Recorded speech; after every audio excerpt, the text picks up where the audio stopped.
Hello everybody, welcome to another video. Today it is the 29th of July. In Ukraine, it's already the 30th of July.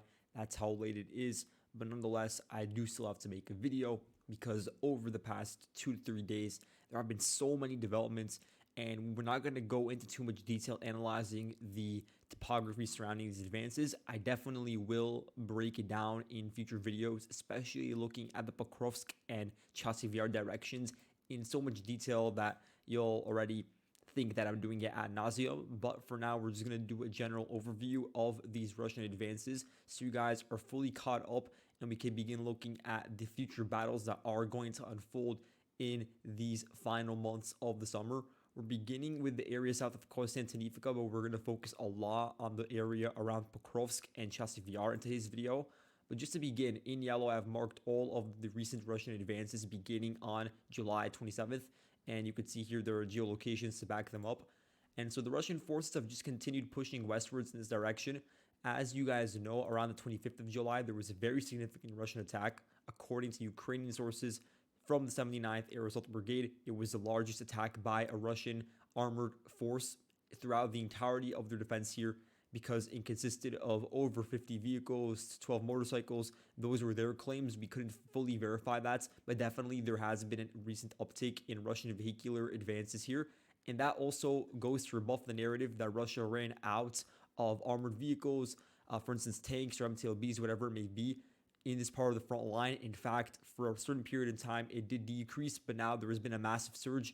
And really, previously, we hadn't seen this sort of scale, and so in fact, the Russian forces have actually increased in terms of their armored capacity in this region.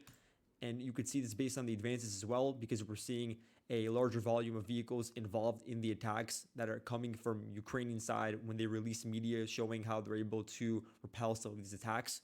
But now the Russian side is beginning to release their own footage indicating some advances and indicating how their MTLBs and BMPs are able to dismount stormtroopers in some of these Ukrainian trenches that are built just a couple of kilometers away from this really important highway connecting Kostyantynivka to Vuhledar. So the Russian forces advanced here about 1.5 kilometers, and you could see they got a region of about 3 square kilometers. The geolocation here shows how you had Russian vehicles make it all the way through this road portion over here, evading the Ukrainian artillery and minefields, and then dismounted Russian troops that went through and cleared out a lot of these trenches one by one and engaged in heavy firefights with the Ukrainians. You can see the same thing further north, where the Russian forces from the 68th Army Corps, one of the main fighting units in this theater, specifically the 39th Motor Rifle Brigade, I believe that's the unit that was involved. Their infantry stormed additional Ukrainian trenches that have been built over these past few months under the tree lines and adjacent to them, and now the Russians are just beginning to methodically, one by one, clear out these strong points in preparation for getting a very solid base just to the southeast of the road. And by that point, they would have the proper momentum, the proper positions to actually physically cut off that road on a permanent basis. And at that point, it would be a massive logistical nightmare for the Ukrainian troops that are currently near the front line. At the same time, the Russians are continuing to find different means by which to probe the Ukrainian perimeter in the southeastern portion of Kostyantynivka, because in all honesty, the Ukrainians have been able to repel most of the attempts to infiltrate from the southeastern entrance. So the Russian forces are now looking to expand the horizon westwards in order to find gaps in the Ukrainian line and eventually expand the perimeter until they find an area that they can actually exploit. And so we know that for a while they've been trying to infiltrate directly from this road over here. The Ukrainians repelled that. There were also, over these past few days, several major armored columns involving, tens or dozens of vehicles time after time trying to break through these open fields, advancing parallel to tree lines, and being met with a lot of resistance, concerted resistance from a really large amount of units. There was a litany of units that came together to coordinate. You had the 214th Up 4 Battalion moved from Chasiv Yar region, 31st Mechanized Brigade partially operating here, and 72nd Brigade fully operating here. They were involved in a lot of artillery operations, and so there was a very strong Ukrainian artillery component, which is based on the fact that they have a lot of these batteries located not so much in Krakow anymore, but further westwards around Andriivka, for instance, or further south, you do have a lot of Ukrainian self-propelled howitzers and also a lot of DPSCMs being launched towards Russian vehicles and soldiers. And we could see that with the geolocation over here showing the Ukrainian attempts at repelling those armored assaults. But in the process, it also shows that the Russians were able to advance half a square kilometer, and we could see the extent of their advance using these vehicles. It's about 600 meters. And so these hills immediately south of Kostyantynivka are now just getting fully under Russian control. And a lot of these sort of forward Ukrainian positions that are located near the border between different fields are now becoming enveloped and are sort of sticking out. And it's going to become very hard for the Ukrainian vanguard in this region. And they do actually have a lot of units defending at this point, but it's going to become very difficult for them to continue supplying these sort of forward elements without any sort of organized settlement to sort of connect them to one another, and then also having to fight against elevation disadvantages and being enveloped from many sides. And so really keep an eye out for this front because the logistics are all in line, and the elevation and the unit structure and the momentum is all coming together. And you could see where the next Russian steps are in this direction. But looking northwards at Krasnohorivka, I want to look at the situation that is unfolding here as the Russian forces continue to advance.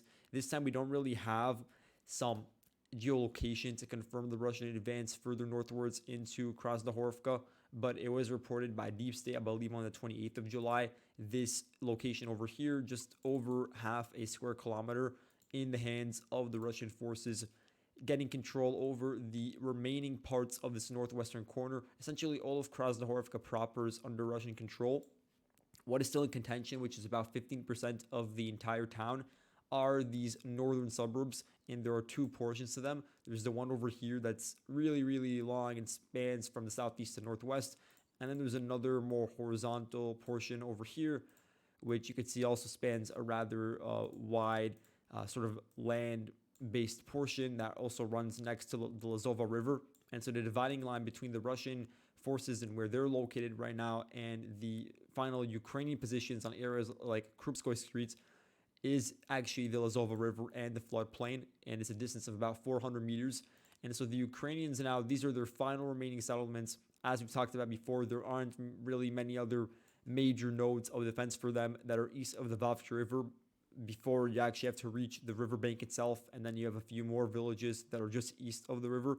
And so it is really important for the Ukrainians as a linchpin to try to pin down the Russians at this farther point, and then give the Ukrainians that are, about 7 kilometers, 8 kilometers further westwards additional time to continue building up those defenses along the river and near some of those exposed villages. And also further westward, where the Russians or the Ukrainians really do have a lot of massive villages and really highly elevated areas. And so it is all about buying time. That's the crux of why Ukraine is holding on to these regions, even though in theory it looks like it's difficult, because the Ukrainians right now, they are holding in an area that is extremely low elevation, overlooked by the Russian ridge to the south in southern Krasnohorivka, to the east from the Donetsk region. And you just have constant Russian artillery fire from the 238th Brigade, a lot of batteries in western Donetsk firing towards these Ukrainian defenders, but they are still holding in these northern houses. And so now the Russian goal will be to finally clear them out, because that's where you have the final garrisons, whether they be from the 117th Brigade or 80th Brigade, where a very interesting situation has unfolded, because there was a rumor circulating yesterday about the commander of this brigade being fired, and that caused a lot of uproar, interestingly, within the brigade, because apparently the rank and file, at least the ones that came out publicly, they appear to actually like this brigade commander, in contrast to a lot of brigade leaders that have been lambasted recently, like the 31st Brigade leader or previous leaders from the 47th Brigade. This one was actually well respected, and it's an individual who rose through the ranks, you could say, of the unit, and actually did have experience fighting with the regular soldiers. He first led a reconnaissance platoon and then, of course, made it to brigade commander, so we did have a good connection with them. And the rumor was that he was going to get replaced for not abiding by orders that he found to be very hard to maintain. And so it was rumored that it had to do with the eventual Ukrainian withdrawal from the northwestern portion of Krasnohorivka. That can't be confirmed, but what the Ukrainian official Ministry of Defense sources are saying is that this brigade commander, who is called Emil Ishkulov, he's a brigadier general. He's not going to be fired. He's actually going to be promoted, and he's going to serve a senior role within the entire paratrooper brass of the Ukrainian military. And that includes many, many brigades, not just one brigade. It would include multiple. And so he is getting a promotion, actually. And he's going to be replaced, according to the Ukrainian MOD, with a soldier or an officer within the 80th Brigade who has a lot of experience and is had been fighting there also throughout his entire tenure in the military. And so maybe that was always going to be the case, or maybe it was a response to public outrage. But it is interesting to see a model for where in some units there actually are some elements that are pleased with the way that the leadership is operating, juxtaposed to areas where, you know, they're given more unrealistic tasks in terms of how they should defend, where they should defend, when they can't withdraw. And then that leads to much more animosity, and then it goes public. So here was a bit of the opposite. Now, looking a bit northwards at the region just east of the Vovcha River, as we said previously, now that the Ukrainians have lost Novosibirsk Parasha, they no longer have that glue that's connecting their sort of eastern bank. There's no longer an organized settlement for them to defend in. And so all that's left are just open fields, and it's just going to be difficult. There are not many trenches there. They're just completely exposed. And so there's no reason for Ukraine to continue holding onto these fields. And so gradually you're going to see the Russians continue to advance through those regions, occupy them as their own. And some of them are actually on hills, so they could be useful. And now you're beginning to see the first effects of that, as you can see marked in yellow. We're looking at a very broad part of the front line, spanning all the way from the river to the north, and then going about 9 kilometers southwards all the way to Yazobrodivka. You can see how the Russian forces have been able to consolidate around 5 square kilometers on this eastern bank. And what this really means is that eventually this hill here is going to come under full Russian control. And then there's going to be direct line of sight into villages like Mezhova and Skuchnia that are actually east of the Vovcha River. And there are still Ukrainians there, I would assume very little, but they are still located there. And they act as a vanguard to protect the bottlenecks and protect the different routes that are needed to actually cross over the river and reach the Ukrainian defense line over here. And so now you have this issue with the Russians just continually advancing and exploiting their progress gains. And that means that the Vovcha River defense line is getting flanked from the north, but at the same time, there could be a big threat to the direct eastern protection. And having those two vectors, very powerful vectors with a lot of momentum behind them at the same time, could mean the faltering of this line much more prematurely than was expected by the Ukrainian defenders over here. And so we're looking for, if we're going to go for width and advance of a maximum of 600 meters westwards, you could see how now it's just basically confirmed that Novosibirsk Parasha, even its western outskirts, are under full Russian control. 114th DPR Brigade, they raised their flags in the western outskirts. They upended remaining Ukrainian remnants. It's just a compilation showing highlights of how they were able to shell those final Ukrainian soldiers as they made their way along this crossing west towards the nearby trenches and Jelane. And speaking of Jelane, we do have now updates from this rail line axis, which is becoming really difficult for the Ukrainians. There's no sign of the Ukrainians being able to contain this advance, and I've been warning about this for so long. Ever since the Cherotino was captured, I've been warning about this rail line, and now you're beginning to see the manifestation of that. And this capture of the city, it is really going to be remembered as, it's not really an inflection point, but it's more so a sort of a catalyst for future events that became much easier just due to this one particular key being unlocked for the Russians geographically.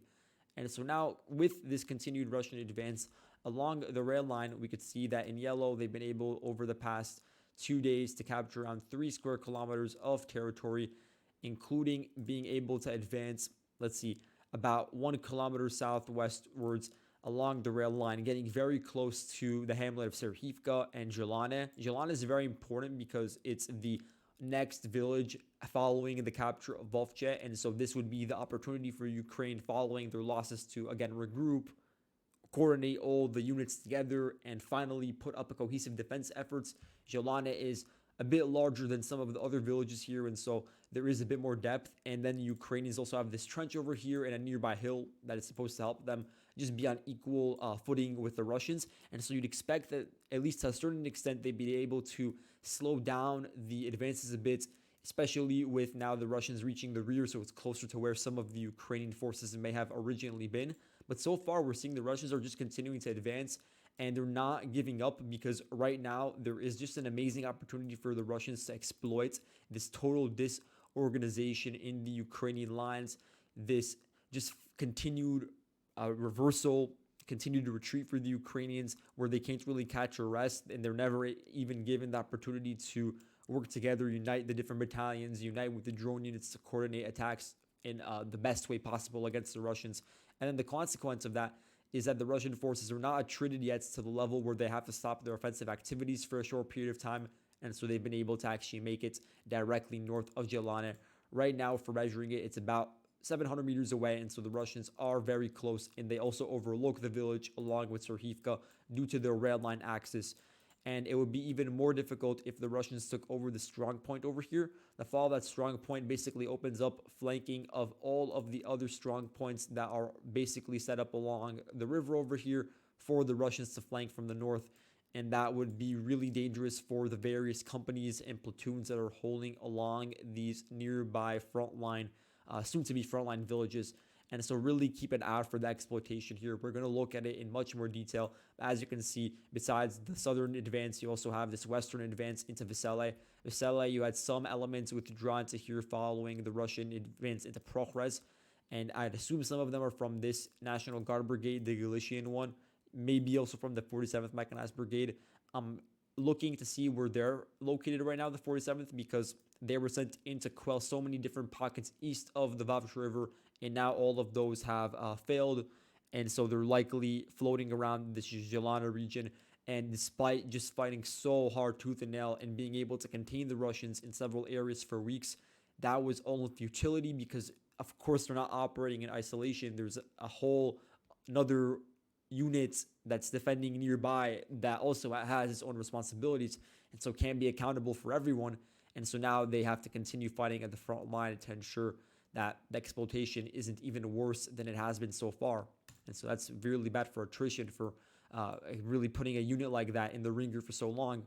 But in any case, you can see the Russian forces advanced about 1.3 kilometers westwards in Vesele. They've been able to infiltrate into the hamlets, and the other portion that they haven't taken over yet is basically a gray zone. And so you can see how now this is a massive threat to the Ukrainian depth over here, because following the fall of Vesele, there's no other major defense lines or sort of entrenchments or villages before reaching Horivka.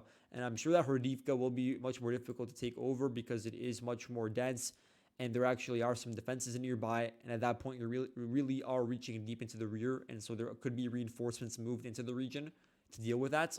But even threatening it now, because you're going to have a lot of short-range artillery being moved in to target Horivka, is going to make it so difficult for this to be used as a node, a forward operating node for the Ukrainians. Because it's going to become ground zero, and then all of the nodes that you would use for frontline communication and transport, they're going to be moved even further westwards to regions like Mirnohrad that were previously not even thought of when we're looking at the frontline theater. And so you can really see how the energy is shifting over here, and it is shifting westwards. So really just keep an eye out for that. Looking a bit northwards, we do have just a few other videos released by the Ukrainian side. Here's a video from the 151st Mechanized Brigade. They've become really active recently, trying to act as a stopgap to prevent further Russian advances, and so they've been moved in. I'm just wondering what's going on with the other Mechanized Brigades, because there are 4 other ones that were created in October. They span from the 152nd to the 55th, and they currently don't have a combat capacity besides the 53rd. And so I would be interested to see what's going to happen, whether they are moved in, even though they lack that sort of experience, just in order to fill in any sort of gaps or holes in the Ukrainian line here or elsewhere. Looking northwards at Timofivka, it is a Russian advance amounting to about 1.5 or 1.15 kilometers northwards. Again, we talked about the urgent need for the Ukrainians to organize a sort of temporary line that starts in Ivanivka, then goes to Lysychnya and then to Timofivka, just in order to buy time for defenses to be dug further in the rear, for defense for various reserves to be moved in quickly from positions that are a couple of kilometers deeper in. And now that can't be happened because immediately the Russians have undermined this Ukrainian potential defense line due to their presence in Lozhevatska that was just not countered well enough. And now they've been able to infiltrate even further northwestwards into Timofivka and have already arrived at the Toretsk River. And they're already advancing in this region southwest of Novoalexandrivka and are taking over some of the last remaining heights that the Ukrainians control in this entire sector just to the south of the highway over here. And so the fall of these heights would mean that the Russians have direct access to all the other heights that are running towards the ring road connecting Mirnohrad and Pokrovsk to Kostyantynivka. And it will mean that all these other villages that you see marked in X over here to the west that are either on the Toretsk River or on its tributaries would be overlooked by the Russians from another direction. Not to mention they're already being overlooked by Russian positions to the southeast located along the rail line or to the north. And speaking of which, I didn't even mention the fact that the Russian forces have cleared up all of the remaining fields and hills that are just north of Pokrovsk. And so all of those little holes that were left by the 31st Brigade resisting in this region are completely cleared up. Russian units have been moved into here, territorial defense units moved in, assault brigades moved in, 15th Brigade was moved in. You could see that actually based on footage from Vovche over here, southern Vovche. 15th Brigade raises flag in the hamlets. You could see it over here. And of course, the artillery element, the Black Hussars, they are very active now. And you can imagine Sokol becoming a sort of forward artillery operating base for the Russians to fire across the river and rail line. And so keep an eye out for that. And again, it's going to be so interesting to see what happens with this Toretsk River line, whether it becomes fully undermined, especially with Russian advances occurring along a hill just north of it, which is supposed to be ostensibly the goal of the 111th Brigade to sort of hold the line here. And they're not able to do that in these hills southwards. They were able to prevent Vozhvizhenka from falling completely, but you could see how the southern flank is now getting undermined. Now, all of those advances, basically, in Pokrovsk, they really did not take me by surprise because I've been following the region. I've seen the trends over the past month. And so, yeah, it really is expected. But what I didn't expect to see today was reporting from Deep State just an hour ago showing rather significant Russian advances deep into the suburbs of Toretsk, which I thought would not happen at this pace because the Ukrainians really did move in a large amount of reinforcements. And in a lot of cases, full brigades were moved in. So you had the full structure moved in with their drone elements to try to repel these assaults. And so just the most obvious example is 32nd Brigade. They conducted so many counterattacks, both using tanks or on foot. And a lot of that footage, you could see how it's able to keep the Russians at bay. And there are a lot of other examples like the Hertz Regiment or, what is this 95th Air Assault Brigade. So there's just a lot of elements that are moved here and a lot of drone units that aided them in those efforts. And the Ukrainians, it's not the first time that they've been able to drag out the fighting in a sort of suburban nature from house to house. But it appears that these lines were really fractured to begin with, that a lot of these suburbs did not have well-prepared defenses, that a lot of the units that were moved in, they were not experienced with this sort of region, and they hadn't really worked together before. And so just a combination of all those factors and the previous Russian momentum and elevation advantage helped them with these gains that you see in yellow, which occurred actually, I'm sure they occurred over the course of the past week, but they're only being reported on now. And so you could see based on this marker over here that I'm clicking on, the Russian forces in the south were able to get about 1 square kilometer of land just south of Zalizhnya. This is basically the final remnants of the ridge that the Ukrainians controlled that I've talked about so much, that starts north of Shumy, then goes south, crosses through this southern part of Pivnishnya, and then goes into Zalizhnya all the way to the southern part of it. And so now all of that ridge, all of that course that the Russians tried so hard to advance through is fully under their control. The only sort of solace the Ukrainians can take is in the fact that they still control the slag heap, but the Russians are so close to the slag heap. They're only about 100 meters away from the road that was supposed to be the temporary defense line for the Ukrainians in this region. Now the Russians are so close to actually crossing it, and they're only about 400 meters away from the actual slag heap, which is supposed to be the main nexus of Ukrainian frontline defense here. And in terms of the extent of the Russian advance, it could be about 1.3 kilometers southwestwards. A lot of these houses have now been cleared. A lot of the backyards, the sort of defenses that were haphazardly built, bushes, whatever they may be, There are a few other houses here that are still to be cleared, and a lot of trenches southwards, and they're in a really difficult state. A lot of these Ukrainian 2014 defenses are just completely enveloped from the north and overlooked. And so I don't see how they're able to hold on to them, especially with the Russians putting pressure around New York. But the main axis is still around Toretsk. And you can see that with this marker over here, showing nearly a 1.75 square kilometer gain for the Russian forces this past week. In terms of the maximum advance, it amounts to about 1.6 kilometers westwards. The Russian forces during the fighting here were able to get control over additional forested areas east of Pivnishnya.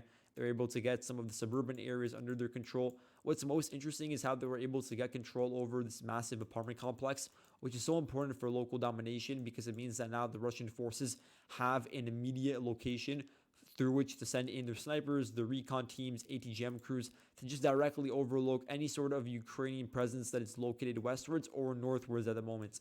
The only area they can't overlook directly is the slag heap over here. And that's, again, one area where the Ukrainians can take solace, is that they still have this well-defended slag heap that does still have its flanks well protected. But the Russians are now significantly closer to taking it over than they were just a couple of days ago. And so that is something that is concerning for the Ukrainians because they sent in so many reinforcements and definitely do outnumber the Russians in these urban battles just based on the unit compositions. And nonetheless, they are still losing ground. You can see it's a northward advance of about 1.1 kilometers, and that the Russian forces have reached this really important Centralna road, which was supposed to be, again, that sort of diagonal defense line that held for a long time and helped the Ukrainians build up further westwards within the heart of Toretsk. But now a lot of these suburbs are just being completely unended and can be used by the Ukrainians to drag out the fighting. It's also surprising for me to see that the apartments have already been lost, and that includes the entire complex because just recently there was footage that came out. It was released around the 28th of July, but it probably happened earlier, and it shows the Devil's Team officers, which is a part of the Omega Group, which is a group affiliated with the National Guard that is primarily defending around Vovchansk, but also has elements in Zaporozhye and apparently here as well.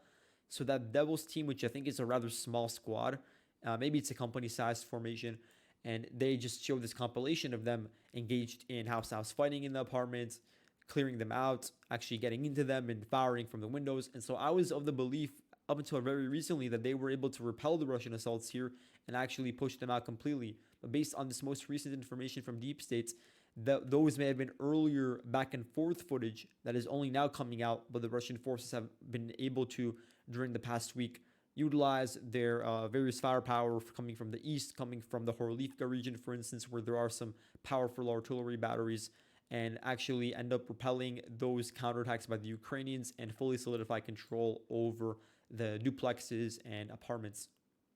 Now, looking at the Chasiv Yar region, we're not going to say anything here with full certainty because there is still not enough information from the Ukrainian side or even from the Russian side. I haven't seen enough from the Russian sources, the actual Russian-speaking channels. I've seen some Russian-affiliated news channels talk about some infiltrations that may have been solidified just west of the canal, and that has to be discussed, obviously. And the area where that's being alleged as the main axis for this sort of Russian crossing is around what is referred to as the Zhovt-Nevi district of Chasiv Yar, which is the location over here that I'm marking with the red rectangle.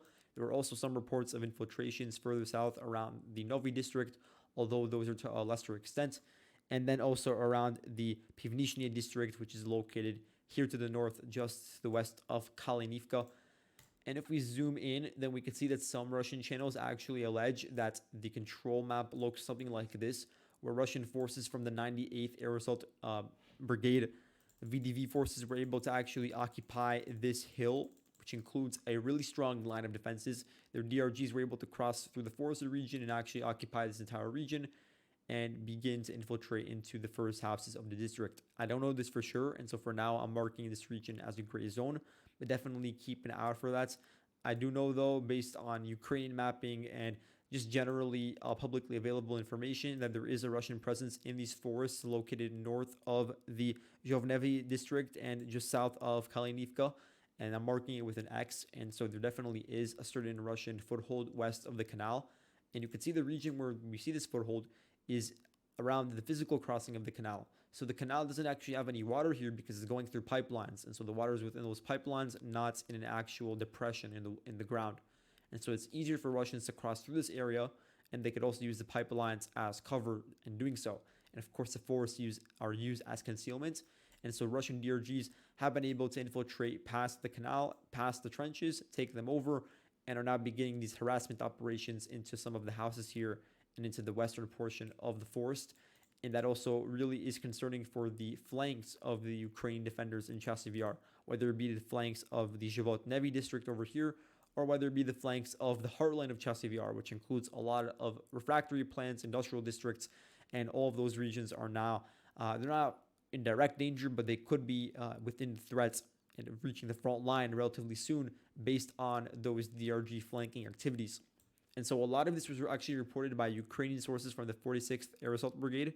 And so you have to keep that in mind that, it's coming from not a brigade that's at the front line, because 46th is not really operating around here, but it may be just secondhand sources that they're receiving from the military itself that's fighting here. And so, yeah, it's being reported at least to a certain extent from both sides. And I do think there is a kernel of truth, because over the past month, I have observed a lot of DRG activities by the Russians, and it appears that in recent days it has become more and more solidified, and that the Russians are making final preparations for actually crossing over and beginning the starts of the operation to take over the western side of Chasiv Yar. And we're going to get into so much detail in future videos about how that's going to be done. But in terms of the Ukrainian concentration here, I want to make it known so you guys know that there is a pretty sizable garrison, but I don't know how much these units are in terms of whether or not they're full strength. You have the Krikin Regiment, you have the 225th Battalion. So again, we're talking about the battalions in a lot of cases here. 21st Battalion of 56th Brigade. There are a lot of battalions of this unit that are operating around here. 23rd Mechanized Brigade is here. 24th. You have 223rd Marine Battalion. 56th Brigade, as we said before. Black Swan drone units. A couple of other drone units as well. You have a few International Legion units, Special Force units, and then Territorial Defense elements and National Guard units. And that's generally your composition. You also have a few units that are further south that are operating generally around Klishivka. And so maybe some of them have battalions or companies that are operating northwards in Chasiv Yar, like the 5th Assault Brigade, which is a very important unit, 241st TDF units, and the 93rd Mechanized Brigade. And lastly, looking at the Siversk salient, Russian forces are now, according to Ukrainian sources, making advances south of Ivano-Darivka. They've still not confirmed that the Russians captured the village, even though we have geolocated proof, not just once but twice, of the flags being raised and of troops operating here. So it's not like a drone just came in and dropped the flag and that's it. We actually saw troops on the ground pushing out Ukrainian soldiers. And so I'm very confident that the Russians actually have control over Ivano-Darivka. But Ukrainian sources, their mapping actually shows that the Russian forces are now solidifying control over all of these fields here that are south of Ivano-Darivka and located on really important hills that in the immediate level overlook the rail line and Vimka itself. And then looking southwards, we can see that also the Russian forces have been able to advance north of Rozdolivka, push the Ukrainians across a tree line here, advancing about 1.2 kilometers or even more, taking over the final remnants of this temporary defense line that really never manifested itself in actual combat. And so now the Russians are really close to the villages of Fedorivka and Perizhne, and they are overlooked, of course, because the Russians control all of these just massive heights here. And so the continued Russian advances along the Bakhmutovka River Valley will become difficult for the Ukrainian defenders at ground zero to defend against. And so that's all I have for today. I'm just going to go to sleep. So have a good night, and I'll see you guys later. Goodbye.